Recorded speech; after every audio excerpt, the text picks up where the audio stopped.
everybody, Justine here from artbehavior.com and also the Arts College. I've got an Arts College set up in Lansing in Brooklyn's house. The college has been running for probably about, at least 8-9 years now.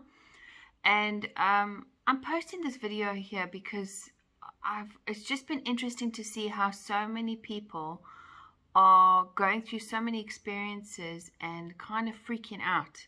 This might be where you are right now. This might be through somebody you know. And I'm hoping maybe this information, you can see it at this perfect timing to hand the information over when you see somebody going through this experience. Now, what's really interesting is I have clients from many different age groups, from 2 years old with parents to even teenagers, to adults, you name it. I think the oldest I have is 75 years old as an adult. And the thing that I notice when people are having their difficult challenges in their perception, experiencing, because life happens, life is what it is. And I've done a lot of research into how specifically the creative side of the world and activities have a huge impact on balancing what you perceive as chaos. This research has been over 20 years, and I've been using it with various types of groups, various types of niches, various types of industries, people from all walks of life, from terminally ill to even the normal day-to-day stresses that we work through. And I've noticed, especially since coming out of COVID, there has been a surge and a huge number of children that I'm being contacted with that are having either huge anxiety.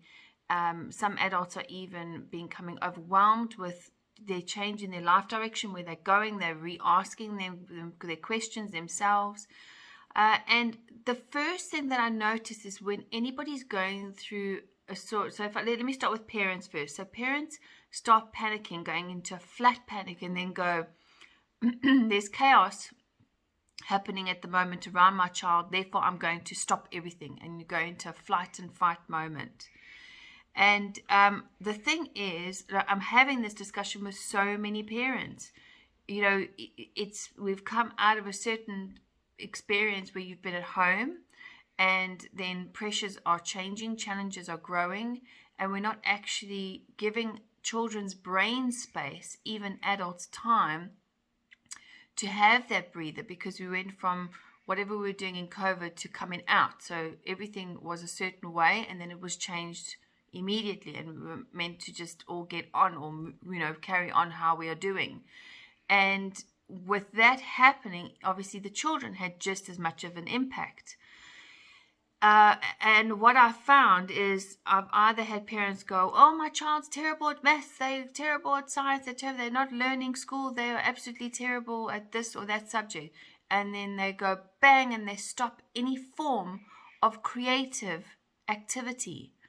And I'm just reaching out now to please pass this message on. Don't stop. I have applied this in my own life. I've got a daughter who's 6 years old, who's gone through her personal challenges. And every time we come across a challenge or an experience, it's an opportunity to see where you are not listening to yourself as an individual, to the needs of having a balance within your life and what is going on in your world. So, for instance, if my daughter is playing up, I know it's because we're not having enough family time, or there is something that is a bit of unbalance, and it's giving me a clear indication on what's going on. So I, for instance, I look at where I can introduce creative activities. Now, okay, I happen to do art and love art. There's some days that I don't love art. I've taken up ballroom dancing classes on a Thursday evening. And just getting away for that hour and a half once a week makes such a difference to my whole function as an adult. Now, if that's me as an adult, can you imagine what a child can go through and experience. So when I've had parents who have approached me and obviously been open about their children's stresses and challenges going on, then I either adapt the lessons to those children or the families to support them. Please try and not just react and go, oh, I'm going to stop now, and in flight and fight moment. Just really sit and think and ask yourself the question, if this has been an unbalanced or an unsettlement, where is something unbalanced in our lives that is overwhelming and overstimulating? So for instance, if you are doing, if I'm on the computer 24/7 every single day for 5 to 8 hours in a day, it's too much. It's like eating too much cake or too much this or too much that. You're gonna have a crash. It's absolutely normal.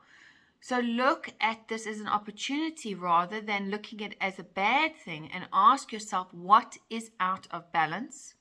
Because generally, if you have life challenges happening, there is something that is mundane or a day-to-day job or a habit or things that have to be achieved and ticked daily. And I say have to because we put that in our mind that we have to achieve this and tick it off and do it.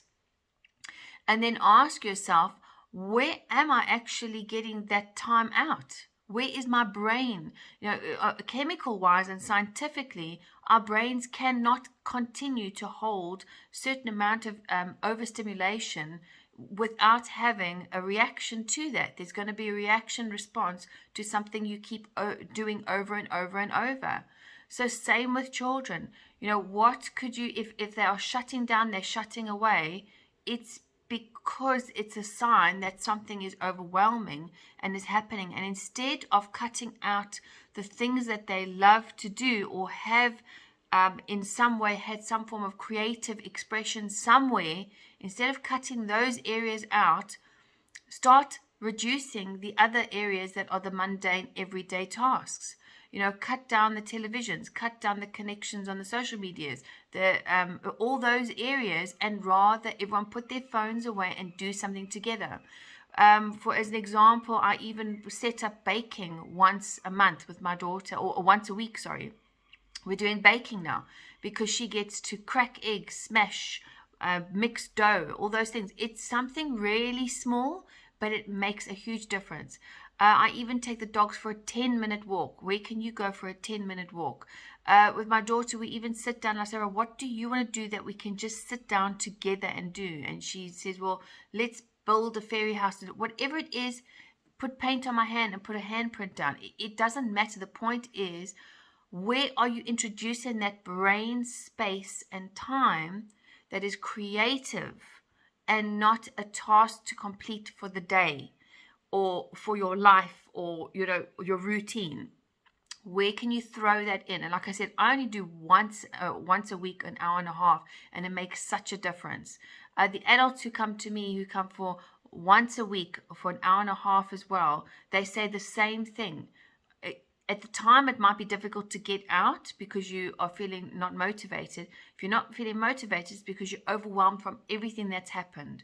So for those watching this message, please pass this message on or get in contact, have a chat with me, because at the end of the day, people are thinking there is no way out when there actually is a way out. And I promise you, just putting that little bit in place makes a huge difference. And what it does is it sends oxygen to your brain. The creative activities enable you to give your brain a breathing space and actually learn a new habit of problem solving and developing another coping strategy so that you can work through your challenge. And I see this time and time again. I've worked with people who've been in wheelchairs who are basically stuck and are paralyzed from the neck down. So if I can do this with people who are paralyzed in a wheelchair to people who are working in their normal day-to-day life and their worlds, it works, guys. It's 20 years worth of research. So please take on board what I'm saying, pass the information on, and get in touch if you're stuck.